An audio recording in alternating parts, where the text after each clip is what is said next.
What if saying no to a mimosa-sipping HOA tyrant turned your peaceful beach cabin into ground zero for the pettiest war in paradise?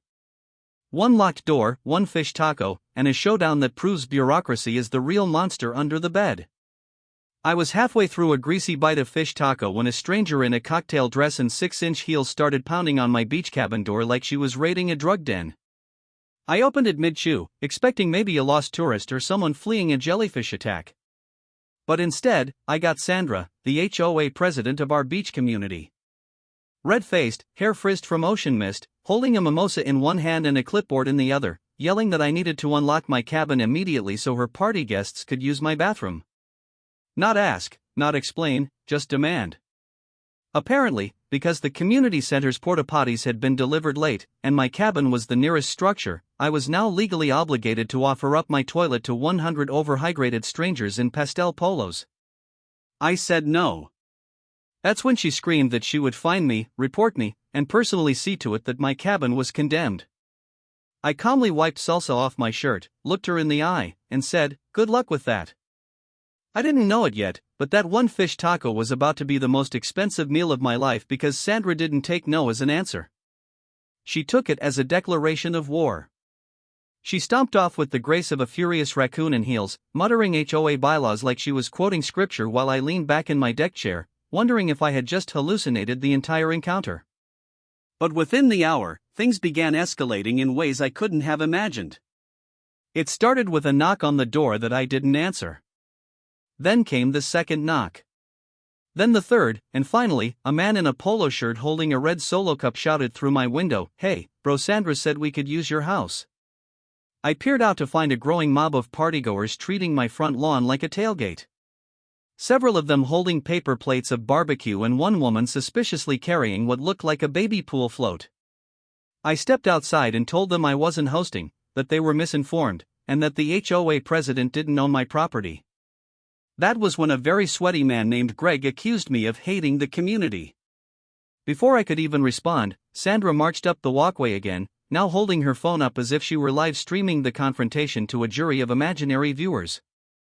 I asked her point blank if she was seriously trying to convert my private home into a public outhouse. She smiled like I had just asked her to be crowned queen of the beach and replied, "It's for the greater good." I shut the door in her face. She kicked it. I locked every window. By sunset, she had called an emergency HOA board meeting on the beach right outside my porch. They set up folding chairs. Someone brought a bullhorn. And there was even a little sign that read "Community Sanitation Crisis." She used phrases like shared responsibility and voluntary sacrifice and quoted a line from a local news article about unity. Meanwhile, her guests continued flooding the sand with music, cheap margaritas, and the unmistakable smell of charring hot dogs.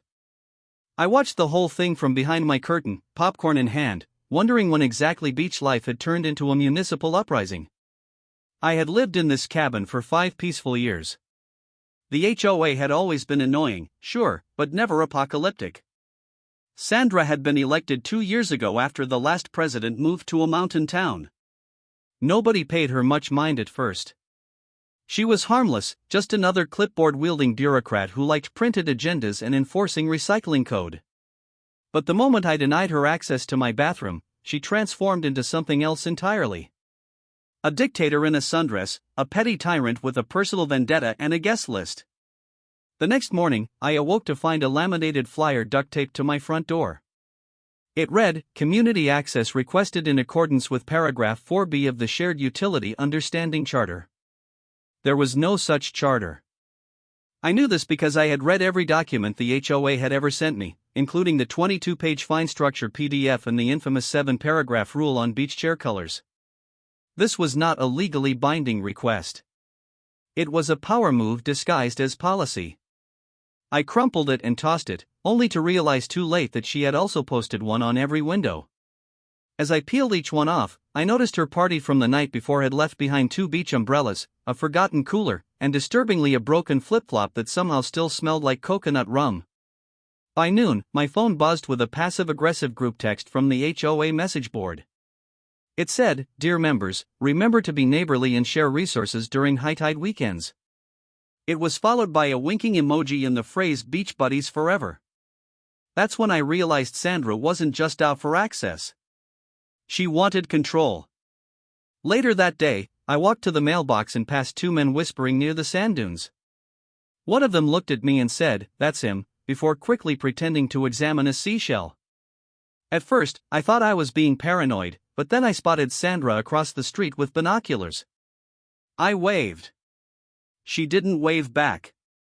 Instead, she lifted her clipboard and began writing furiously. That night, a drone buzzed past my window. Not once, not twice, 3 times. Each time it hovered near the bathroom window before zipping back toward the HOA clubhouse. I followed it once and found Greg standing on the deck like a beach-themed James Bond villain, flying the drone with one hand while drinking from a tiki mug with the other. I asked him point blank if Sandra had sent him. He said, "We're all just trying to have a good time, man." That night, I installed blackout curtains, an extra padlock, and a sign that read, "Not a community facility." This only seemed to provoke her more. By the end of the week, she had turned half the neighborhood against me. I was called antisocial, elitist, even a traitor to the beach community. A woman named Denise stopped me during a morning walk and said, "You used to be nice." Another guy offered me $20 to just unlock the door for a few hours. I refused. I wasn't being stubborn. I was protecting my property from becoming a weekend porta potty. But to Sandra, I had declared myself an enemy of the HOA. She sent another message, this time not through flyers or group texts, but through action. I returned from the grocery store that Saturday to find a row of chairs lined up on my driveway. A folding table sat on my porch, covered in lemonade jugs and name tags. She had moved the next party right onto my property line. I stood there stunned, holding a bag of ice and a box of frozen shrimp. She waved at me and shouted, "You're welcome to join us." I didn't reply. I walked inside and locked the door again. It was only chapter 1 of what would become the pettiest beach war in HOA history. And I had no idea just how far Sandra was willing to go. The following morning arrived with the kind of blinding coastal sunshine that usually made me grateful to live by the sea. But today it just highlighted the absurdity growing outside my window. There on the shared beach access path that ran along the edge of my property stood Sandra, flanked by 2 other HOA board members. Roger, the perpetually sunburned vice president, and Carol, who never spoke, but always had her mouth twisted in disapproval like she was chewing invisible lemons. They were setting up what appeared to be a collapsible podium, the kind used by motivational speakers or people trying to sell miracle blenders. Carol was adjusting a homemade banner that read HOA Special Session, Emergency Sanitation Vote in neon poster paint. Meanwhile, Sandra tapped furiously on a tablet, occasionally glancing up at my cabin, as if expecting me to come outside and surrender. I didn't. Instead, I brewed coffee, opened a pack of biscotti, and observed from the shadows like a documentary narrator witnessing a species in mid-mating ritual. Just as the 3 of them assembled their little HOA theater, a group of neighbors began arriving, some reluctantly, some with obvious popcorn-level enthusiasm. It wasn't long before the folding chairs returned, arranged in haphazard rows right across the beach path. Sandra raised her arms like she was hosting a TED Talk, and began speaking into a megaphone with a rehearsed gravity that would have made a weather anchor blush. She welcomed everyone to this urgent meeting, citing a growing bathroom access crisis and an unfortunate lack of community spirit displayed by a certain resident. I sipped my coffee as she theatrically referred to me without saying my name, calling me the occupant of Parcel 18B as if I were a classified threat. She spoke of unity, of shared burdens, of the need to adapt during high-tide weekends. At one point, she even referenced an article from some obscure HOA quarterly newsletter about collaborative coastal ethics, which sounded like a term she made up while stuck in traffic. I had to hand it to her. Sandra had the rare ability to say absolutely nothing while sounding like she was delivering the Gettysburg Address. The crowd, a mix of bored retirees, passive-aggressive paddleboarders, and a guy who always wore socks with sandals, applauded politely. Then came the proposal, a temporary resolution that would allow shared emergency access to unoccupied or underutilized beach properties during peak events. She carefully avoided saying bathroom or cabin or my name, but everyone knew what she meant. It was about me and my locked door and the audacity I had to not roll over when Sandra demanded it. When she opened the floor for discussion, Roger stepped up with a grin and shared a story about how he once let a group of strangers use his pool shower during a surf contest. He neglected to mention that he lived 3 blocks away and that his shower was in a detached cabana. Carol followed, offering a curt nod and the single sentence, "It's just decent to share." That was it. No elaboration, no follow-up, just those 5 smug words. A few neighbors chimed in, mostly out of politeness, some visibly uncomfortable with the whole setup. One guy asked if this was legal. Sandra deflected. Another asked if the so-called resolution would apply to everyone. Sandra smiled and said yes, but we all knew it was aimed squarely at me. When the vote was called, a few hands went up slowly. Others stayed planted on laps. The final tally was unclear, but Sandra declared it passed with community support anyway. That's when she turned to the crowd and said, "We'll begin preparations for the barbecue immediately." People clapped. Someone popped open a cooler and I realized something terrifying. She wasn't just bluffing. She was mobilizing. Within the hour, my once quiet corner of the beach turned into a circus. A large smoker was wheeled onto the sand. A Bluetooth speaker the size of a small refrigerator began pumping Jimmy Buffett remixes. Someone started stringing paper lanterns between 2 palm trees near my walkway. I watched in frozen disbelief as Carol taped off a section of my driveway with bright yellow ribbon labeled VIP area. That's when I snapped. I walked out onto my porch, arms folded, and called out Sandra's name with the tone of someone about to recite a list of legal infractions. She turned, all pearls and pastel menace, and offered a sugary smile that dripped with fake innocence. I told her plainly that she and her guests were trespassing, that my property was not communal, my bathroom was not available, and if anyone tried to open a door or window again, they'd be answering to law enforcement. She blinked slowly, pretending to be confused. Then she said, "But the HOA voted." I reminded her that the HOA wasn't a governing body. It was a glorified book club with delusions of grandeur. She told me I was being hostile. I told her to move her barbecue pit off my grass. She refused. I called the sheriff's non-emergency line. The deputy arrived just as the party was hitting full volume. Kids ran in circles around my porch. A man in board shorts tried to set up a cornhole game beneath my window and the smell of roasted pineapple filled the air. Sandra met the officer with crocodile tears, insisting she was just trying to bring people together. When I showed him my property line, my deed, and the HOA handbook, which said nothing about forced entry into private homes, he nodded and asked them all politely to move their party 10 feet to the right off my land. Sandra fumed. Greg accused me of weaponizing bureaucracy. Carol glared so hard I thought her pupils might explode, but they moved slightly, barely, just enough to comply on paper. The party continued, louder than ever. Someone even made a passive-aggressive toast about community spirit.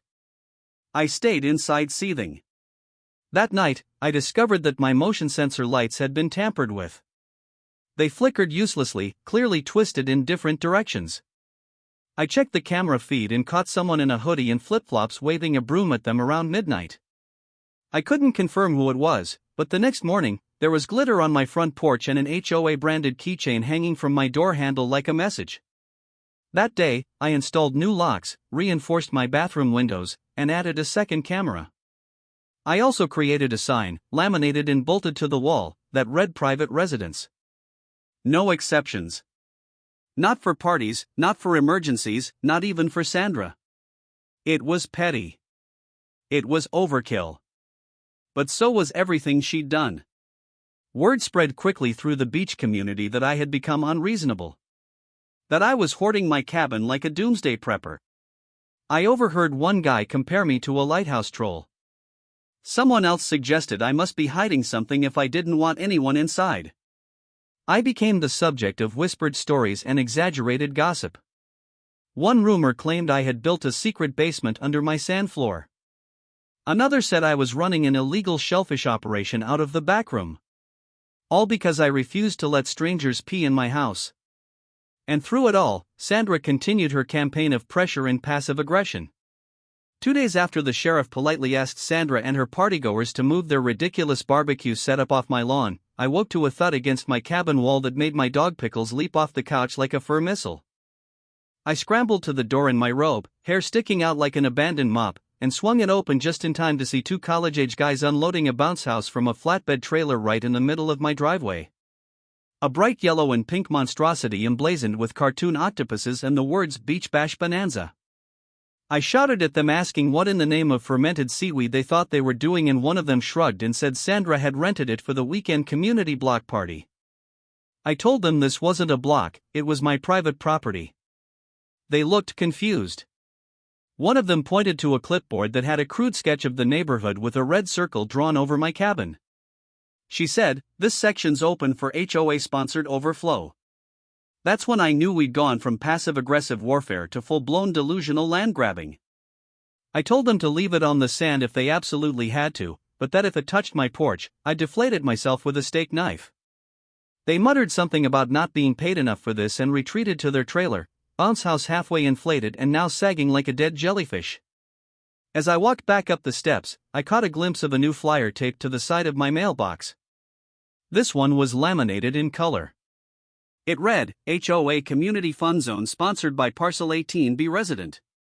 Below that was a schedule of events including beach yoga, sunset grill out, and something horrifying called Open Door Hospitality Hour. I stormed inside, pulled out my phone, and called Sandra. She didn't answer. Instead, I got her voicemail, which was insultingly set to an upbeat ukulele tune. I hung up, opened my HOA email account, and found 3 new messages from the board. One of them was a forwarded thread titled Legal Understanding, Implied Easement Rights. I opened it and found a highlighted paragraph in some HOA blog article that Sandra had clearly cherry-picked to justify her campaign. She was now arguing that because my cabin was situated on a community access trail and had historically been visible and in use during events that I had, in her words, set a precedent of shared space. I nearly swallowed my tongue. Shared space. Was this a beachfront commune now? Were we redistributing bathrooms? I knew enough about property law to know that implied easement didn't mean you could throw a luau on someone's porch. But Sandra wasn't playing by legal logic. She was playing by HOA fantasy football rules where anything could be bent or misinterpreted if you added enough pastel-colored language and CC'd the right neighbors. Still, I didn't want to escalate without a solid plan. So, I made a call to my uncle, retired Navy, a man with a deep distrust of bureaucracy and an unshakable love for outdoor surveillance. When I told him about Sandra's antics, he didn't laugh. He said that's how cults start and promised to drive up by the weekend. In the meantime, I began documenting everything. Photos, dates, emails, videos. I turned my porch into Fort Evidence. I also set up 3 new cameras and placed motion sensor sprinklers along the property line. That afternoon, I came back from the hardware store to find Roger, the vice president of the HOA, parked halfway on my gravel path with his trunk open, setting up a folding beer pong table. I asked him what in the name of sunburned idiocy he thought he was doing, and he said in his usual smug tone, "It's a community event, bro. Sandra said this area is cleared." I told him Sandra didn't own my land. He replied that I was the only one making things difficult. I responded by turning on the sprinklers. Roger ran back to his car yelling something about water waste fines. I reminded him we were 50 feet from the Pacific Ocean. The final straw came that evening when I noticed a group of teenagers climbing over the low-side fence near my shed. I stepped out and shouted, which made them scatter, but not before one of them dropped a can of beer and a beach towel printed with a cartoon version of Sandra's face and the words HOA vibes only. That was it. I'd had enough. I called my lawyer. She listened to the entire story without interrupting, then calmly asked, "Has she entered the home?" I told her not yet, but she was clearly orchestrating a campaign of encroachment and intimidation. My lawyer said that was good. That meant we still had options. She advised me to send a certified letter, notarized, explicitly revoking any and all claims to shared use and stating my intent to pursue trespassing charges if this behavior continued. She also recommended I begin printing out aerial maps and property line documentation. I spent that night printing every single file I could find, including the original HOA charter from 1997, which hilariously stated that personal dwellings shall remain private unless voluntarily offered. That little sentence would become my gospel. By morning, Uncle Jim arrived with a duffel bag full of gear and a portable coffee maker. He shook my hand like we were about to go on a mission behind enemy lines and immediately began surveying the perimeter. Within an hour, he had reinstalled the motion lights, reinforced the fence line with anti-climb netting, and mounted a sign near the mailbox that said, "Trespassers will be interviewed harshly." I laughed. He didn't. That evening, while Jim reviewed the drone footage we'd been collecting over the week, we noticed something disturbing. Around 2 a.m. each night, a hooded figure had been walking the edge of my fence, sometimes stopping to scribble notes. We couldn't confirm who it was, but based on the dramatic arm gestures and the familiar hobble and heels, we had our suspicions. I decided then and there I would no longer play defense. It was time to get proactive. The next day, I walked to the HOA clubhouse with a manila envelope containing 33 pages of printed evidence, a copy of my lawyer's letter, and a poster board that displayed the exact property boundaries with thick red markers. Sandra was there, as usual, holding court on a lounge chair with her clipboard perched on her knee like a queen entertaining subjects. When I handed her the envelope, she smiled like I was handing her an invitation to apologize. That smile didn't last long. As she flipped through the contents, her mouth slowly curled downward like a collapsing soufflé. I explained in front of the gathering crowd that this was her formal notice. Any further attempts to enter or misrepresent my property would be considered harassment. I cited the clause from the original charter. I showed the map. I even offered copies to everyone present. Carol looked like she was about to faint. Roger mumbled something about needing to check his calendar. Sandra stood up, expression unreadable, and told me I was being hostile again. I replied that enforcing boundaries wasn't hostility. It was survival. Then I walked away as the group stood awkwardly, half in awe, half in confusion. It was 2 quiet days before the next explosion. 2 calm sunsets of ocean breeze and the gentle rustle of dune grass that almost lulled me into believing Sandra had given up. Uncle Jim remained skeptical, polishing his binoculars like a man waiting for a volcano to erupt. I found myself slowly inching back into normalcy, even considering taking Pickles on a leash-free beach walk like the old days. But just as we returned from the shoreline that third morning, I spotted something strange tucked under my windshield wiper. It wasn't a flyer or a laminated threat or another HOA resolution dressed in pastel font. It was letterhead, actual legal stationery from a local attorney's office, complete with an embossed gold seal. Inside was a cease and desist order. The irony nearly knocked the sunscreen out of my hand. According to the document, I had been reported to the HOA's legal counsel for engaging in behavior that was harmful to community cohesion, undermining established norms of shared access, and most ridiculously hoarding sanitary resources critical to public safety. They were actually trying to build a legal case around bathroom access. I blinked, reread it, then handed it to Jim, who muttered something about people losing their minds the moment they smelled sea salt. The most outrageous part wasn't even the claims. It was that the letter suggested I consider voluntarily offering structured bathroom access times as a show of goodwill. Structured bathroom access like I was a national park. That afternoon, I heard the buzz of Sandra's voice before I saw her. She was on the radio, not a podcast, not a neighborhood intercom, the actual local FM station that broadcast traffic updates and occasional surf reports. I was walking past my neighbor's house when her voice came pouring out of an open garage. She was being interviewed by a man with a voice like gravel, and she was spinning a tale so exaggerated it would have made a soap opera writer blush. She described our fragile community ecosystem and spoke about the peril of privatization in beach-adjacent spaces. She claimed a well-situated resident was threatening the spiritual balance of the community by isolating himself and refusing to provide crucial amenities in times of collective need. She even mentioned her own deep emotional distress and said she had trouble sleeping knowing that guests had to walk an extra 100 feet to find a restroom. The host sympathized, then asked if she had ever considered mediation. She paused for effect, then said, "I've tried everything. The resident won't even respond to community dialogue." That was the moment I realized this had stopped being about property. It had become a war of narrative, and Sandra was trying to paint me as the villain in a story she was telling the whole town. I returned to my cabin to find a stack of new flyers posted at the beach access point. These weren't made with poster markers or glitter pens. They were professionally printed on glossy paper, complete with a smiling photo of Sandra next to text that read, "Support Sandra's Beach Unity Plan." It's not just a cabin. It's a community. There was a QR code that led to a website. I scanned it and stared in awe at what she had created. A full web page dedicated to her new initiative, complete with testimonials from HOA members, a calendar of events, and a donation button. The testimonials were clearly fake. One claimed that I had slammed the door in a child's face during an emergency. Another said, I refused water to a pregnant guest during a heat wave. These things never happened. But that didn't matter now. She had found her audience and they didn't care about facts. They cared about the story. I was no longer a man with a locked cabin. I was a heartless beach goblin standing in the way of utopia. The retaliation began the next day. First, someone delivered a large bag of compost to my doorstep with a note that read, "Maybe this can fertilize your sense of community." Then, my mailbox mysteriously disappeared. Not knocked over, gone, as if lifted by a UFO. A few neighbors stopped returning my waves.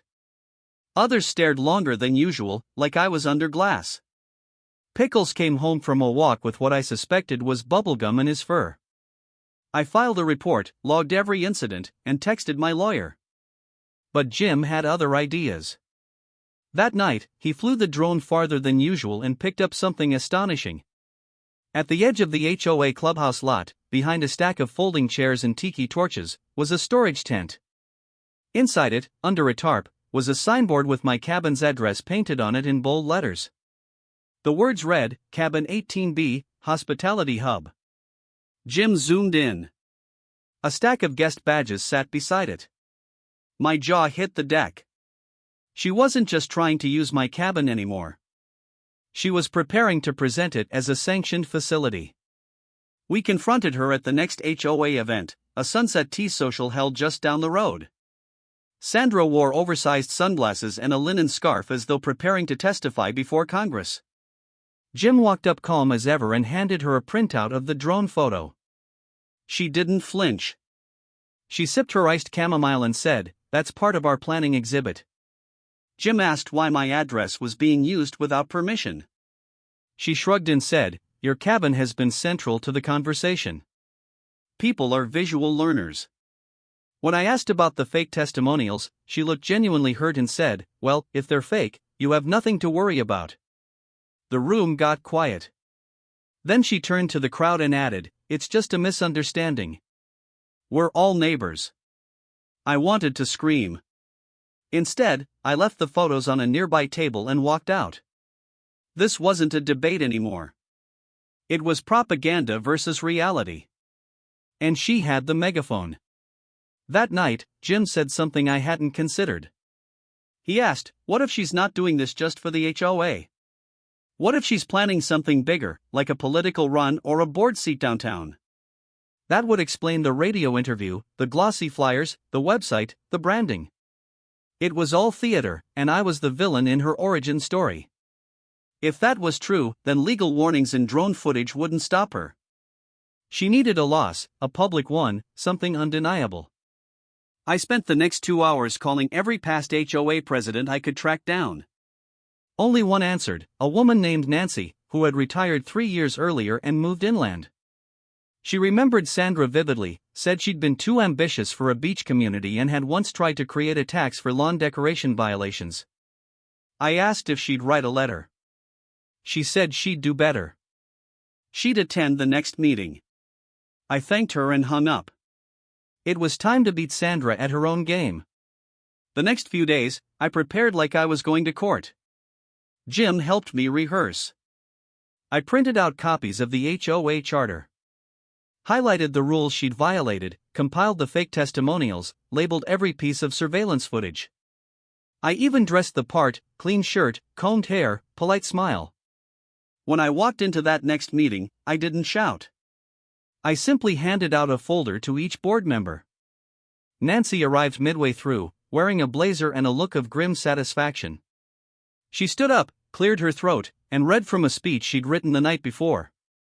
It detailed Sandra's history of overreach. The night after Nancy's speech, there was a strange quiet that settled over the beach like the lull before a storm, too calm, too still, the kind of silence that made you suspicious. For the first time in weeks, I didn't hear any speakers blaring island remixes or the telltale shuffle of folding chairs scraping across sand. There were no flyers, no angry HOA emails, no teenagers hovering around the fence line pretending not to be spying. The headline, as published in our local digital rag, read, "Former HOA President Sues Cabin Owner for Emotional Trauma Over Beach Access Dispute." I thought it was a joke. I genuinely thought it was satire, but it wasn't. Sandra had filed an official small claims case against me, claiming that my refusal to share my private residence during high-tide HOA events caused her measurable emotional distress, reputational damage, and what she described as spiritual isolation from her community. She attached screenshots from her radio interview, stills from the bounce house party, and even a fuzzy surveillance photo of me installing motion lights, which she claimed triggered anxiety. She also accused Pickles of intimidation, citing one incident where he barked at her sandal. The cherry on top.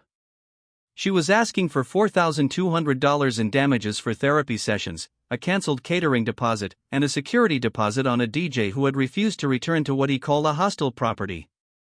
My lawyer took one look at the packet and laughed so hard she nearly dropped her latte. But she also warned me not to underestimate this, not because the case had merit, but because Sandra was treating this like her comeback tour. And I'd seen enough HOA drama to know that public perception could sometimes blur the line between nonsense and nuisance. We began preparing our counterclaim immediately. Not just a defense, but a counterpunch. Trespassing, harassment, defamation, and the unauthorized use of my property address and likeness in promotional material. We documented everything again, updated the evidence binders, pulled the surveillance footage, and even tracked down the bounce house rental company, who confirmed the delivery was arranged by Sandra under the name Community Resource Integration. That phrase alone sounded like a failed startup or a cult.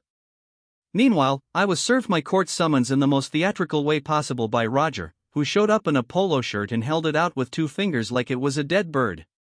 He mumbled that he was sorry and immediately walked away before I could respond. I wasn't mad at Roger. He had the energy of a man who once lost a game of Monopoly and never recovered. But I was furious that Sandra still had a stage, so we gave her one. At the small claims hearing, which took place in a modest courtroom that smelled like old carpet and powdered donuts, Sandra showed up dressed like a courtroom drama character. Navy dress, oversized pearls, and a binder labeled "The People vs. Negligence." She strutted in as if she were the plaintiff in a landmark civil rights case, not a woman suing a beach homeowner because he didn't want to share his bathroom. The judge, a tired-looking man with bifocals and a not-so-hidden disdain for HOA cases, opened the session with a sigh. Sandra launched into a speech filled with long pauses, teary inflections, and phrases like emotional whiplash and communal betrayal. She pointed to the footage of me locking my door, called it symbolic aggression, and cited a fictional study about the importance of bathroom availability in coastal climates. I watched the judge's expression go from polite neutrality to visible confusion. When it was our turn, my lawyer stood and calmly walked through the timeline. She presented the signed HOA charter, highlighted the private property clauses, displayed the surveillance video with annotated timestamps, and read aloud Sandra's social media post where she referred to me as the beach troll who guards his toilet like it's made of gold. The courtroom chuckled. Even the stenographer had to pause. Then came the surprise witness. Uncle Jim stepped forward, dressed in his usual flannel and khakis, and explained with military precision how Sandra and her guests had violated the perimeter, manipulated property boundaries, and staged unauthorized events. He used phrases like operational compromise and low-level infiltration, which made the whole thing sound like a CIA report. When the judge asked if he had any legal background, Jim said, "No, sir, just common sense and 2 good eyes."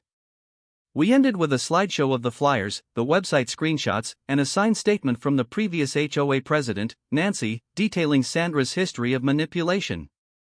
The judge looked at Sandra and asked if she had anything further to add. She tried to cry. Nothing came out. She muttered something about misunderstanding and intention and then collapsed into her chair like a sail in a hurricane. The ruling came 10 minutes later. Her case was dismissed in full. Our counterclaim was awarded partial damages, just enough to cover legal costs and serve as a formal acknowledgement that I had in fact been harassed. Sandra stared straight ahead, unmoving as the verdict was read. When the judge exited, she stood, gathered her binder, and walked out without a word. The victory was quiet but complete. No fireworks, no parade, just a weight lifted and a silence that felt like freedom. Outside the courthouse, a local reporter from a neighborhood newsletter asked for a comment. I said, "The beach is still here and that's enough for me." The article ran the next day under the headline "Local Man Beats HOA President in Battle Over Bathroom." The fallout was swift. Within the week, Sandra was officially removed from the HOA board in a special vote. The party flyers disappeared. Her radio spot was replaced with a gardening segment. Someone defaced her website with pictures of outhouses. Even the fake testimonials vanished. People stopped whispering when I walked by. Neighbors dropped off apology cookies. One woman brought a pie. Roger offered to repaint my fence.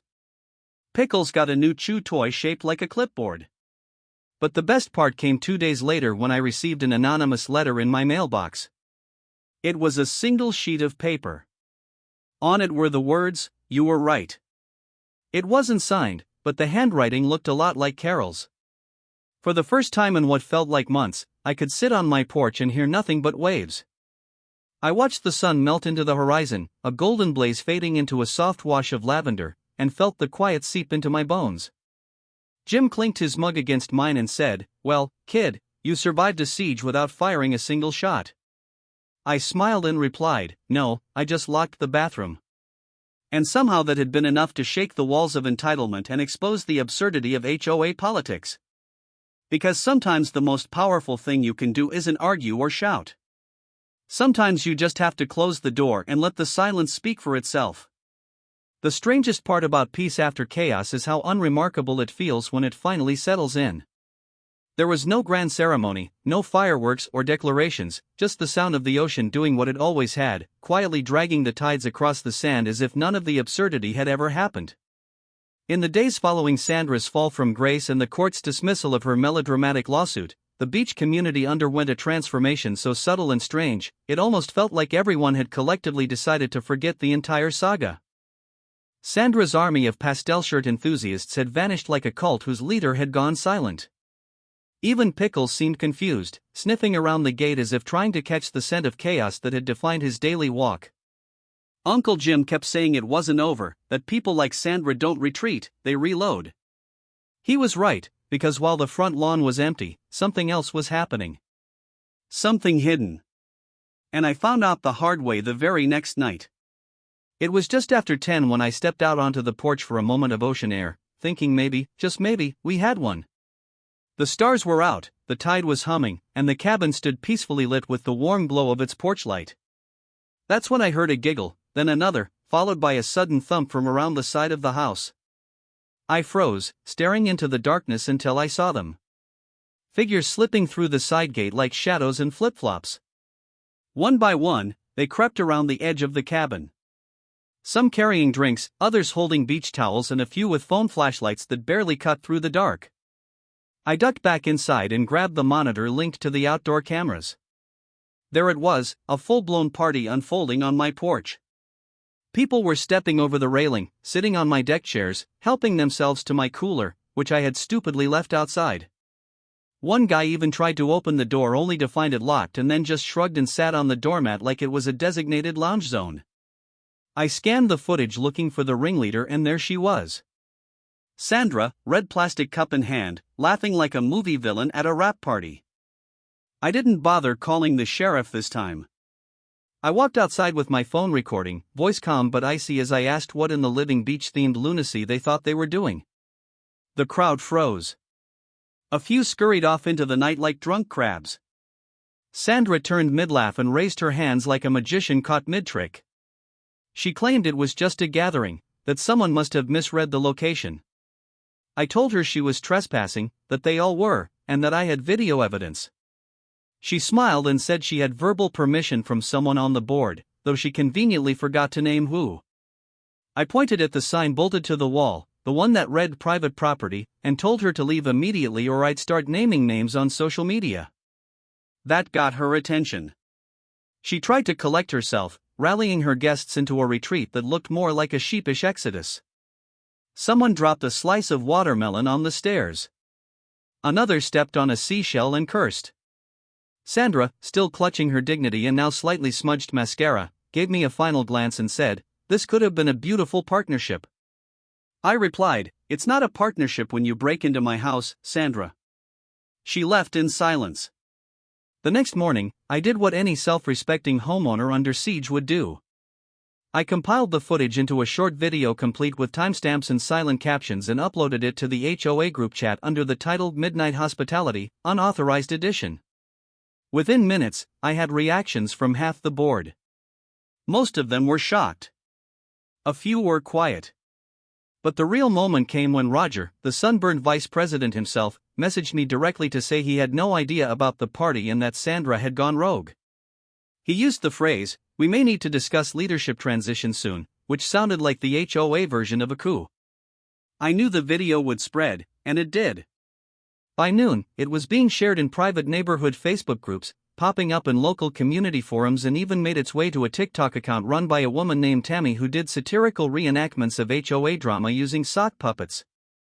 Her version of me had a beard made of yarn and a picket sign that read, "Not my toilet." Sandra, of course, wasn't going to let the story die there. That afternoon, I received a handwritten note in my mailbox. Not a printed flyer, a real swirling cursive letter sealed in an envelope. It began with, "Dear neighbor," and ended with a thinly veiled threat about defamation, character smearing, and how the HOA had a duty to preserve reputations. She signed it with her full name and the title HOA president, as though that made it legally binding. I scanned it and sent it straight to my lawyer, who responded with the legal equivalent of an eye roll. We drafted a formal notice warning that any further trespassing or defamation would result in small claims filings. It wasn't a nuclear bomb, but it was a legal slap, the kind that leaves a bruise when aimed at a narcissist. Still, the fallout was glorious. At the next HOA meeting held at the rec center instead of the beach, Sandra arrived to a frosty reception. Roger sat at the head of the table instead of her. Carol brought her own chair and refused to speak. Someone had printed stills from the security footage and taped them to the bulletin board. When Sandra tried to take the floor, a neighbor raised their hand and said, "Before we begin, I'd like to know if this meeting is going to be held on private property, too." Laughter spread like wildfire. She tried to rally support to paint herself as the victim of a smear campaign, but it was too late. The charm had worn off. The clipboard had lost its power. When Roger officially motioned for a review of her position, she stormed out mid-sentence, tripping slightly over the cord to the projector. It was the most satisfying thud I'd heard since the bounce house hit the driveway. Back home, I watched the sun dip behind the horizon, sipping a well-earned lemonade while Pickles sprawled on the porch. Uncle Jim cleaned his drone, a satisfied gleam in his eye. He said we'd won the round, but not the war. I believed him. Sandra had retreated, but people like her don't go quietly. They regroup. They rebrand. And I had a strange feeling she wasn't done with me yet, especially not after being publicly dethroned. But in that moment, I allowed myself a breath, a single uninterrupted breath of ocean air, free of flyers, free of trespassers, free of any HOA president with a party playlist and a god complex. It was brief, but it was mine. And after everything she'd pulled, even that little piece felt like a revolution. For exactly 48 hours after the midnight party fiasco and the silent dethroning of Sandra from her self-appointed HOA throne, the beach community returned to a surreal version of calm, like the kind you feel after a storm has passed, but before the debris has been cleared. Neighbors who previously wouldn't make eye contact now waved cautiously, as if testing the waters of reconciliation. The HOA group chat grew quiet. No memes, no flyers, no passive-aggressive emoji chains, and no Sandra. The air smelled of victory, faintly salted by the sea and tinged with burnt ego. I should have known it wouldn't last. Sandra wasn't the type to go down quietly. She was the type who brewed resentment like sun tea and served it cold when people stopped paying attention. And sure enough, on the third day, she resurfaced with a bang so absurd and theatrical that even Uncle Jim, who'd fought in 2 actual wars, paused mid-oil change to reread the headline 3 times. The neighborhood message board, once a battlefield of passive-aggressive emojis and veiled threats, shifted to mundane posts about garage sales, lost sunglasses, and someone trying to rehome a parrot with anger issues. People waved when they passed by my cabin now. Some stopped to chat. Others offered baked goods like miniature peace offerings, as if sugar and butter could erase the weeks of theatrical warfare. And I accepted it all, not out of resentment, but because it was finally over. For the first time in months, I could sit on my porch, drink my coffee, and stare at the sea without worrying that a bounce house would suddenly inflate next to my deck chairs. Pickles adjusted, too. He no longer barked at every rustle in the bushes or every flip-flop crunch on the gravel. He even seemed to recognize that the tension had dissipated, spending his afternoons sprawled under the porch bench, eyes half-closed, ears flicking lazily at the breeze. Uncle Jim had returned home with the satisfaction of a man who'd completed a covert mission with 0 casualties and a cooler full of leftover barbecue sauce. He left behind one of his drones as a parting gift, parked in a custom-made charging dock beside the porch light. Should I ever need a watchful eye in the sky again? I kept it running the first few nights, partly out of habit and partly out of the lingering sense that people like Sandra don't truly disappear. They just lie dormant, waiting for the next wave of attention to ride in on. But nothing happened. The HOA board restructured with a trio of quiet, agreeable retirees who actually seemed to enjoy organizing recycling schedules and not declaring war over bathroom access.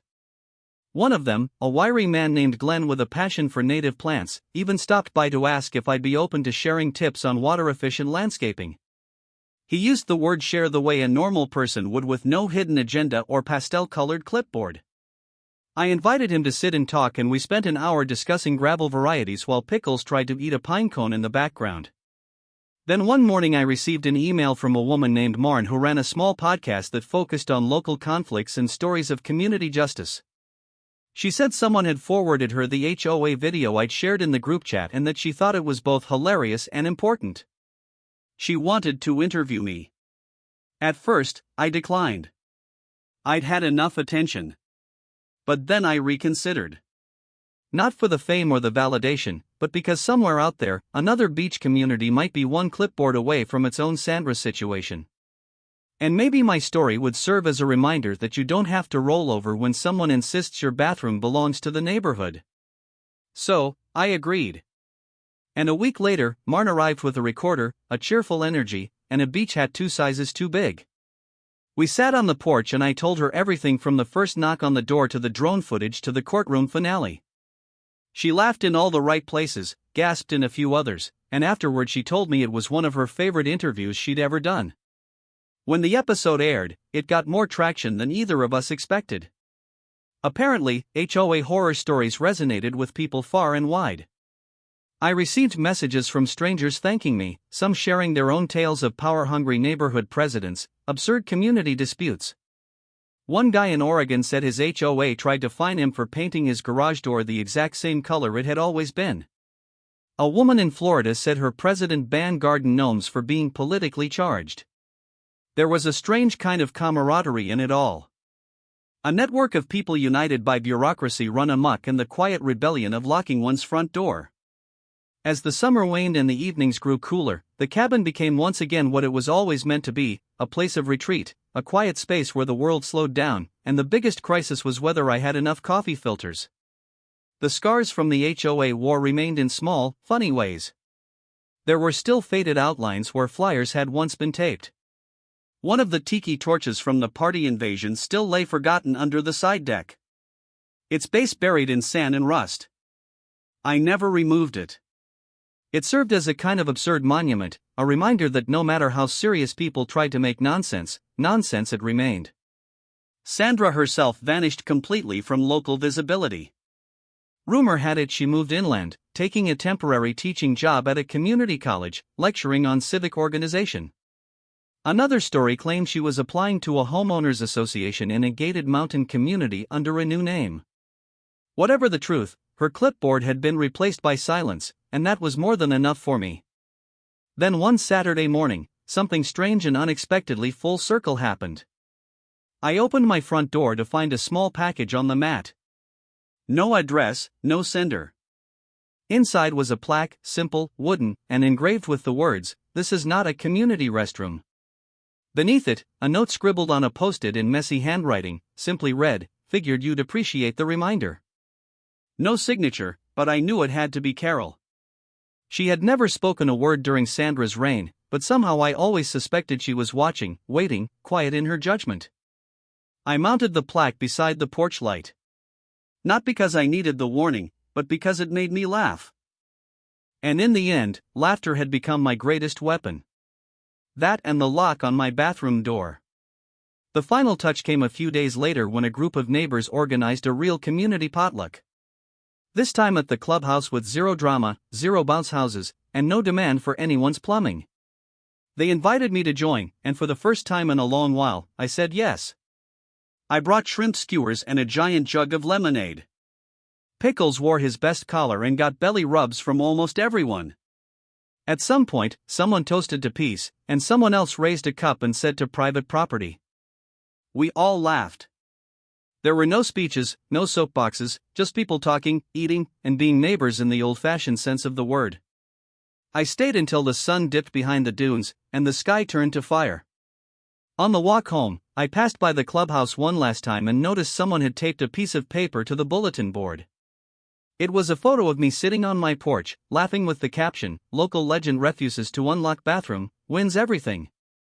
I smiled, shook my head, and let the sea breeze carry away the last of it. In the end, the beach had always belonged to everyone. But the cabin, that cabin, with its creaky floorboards and stubborn door and loyal little dog curled on the welcome mat, that was mine, and that was all it ever needed to be.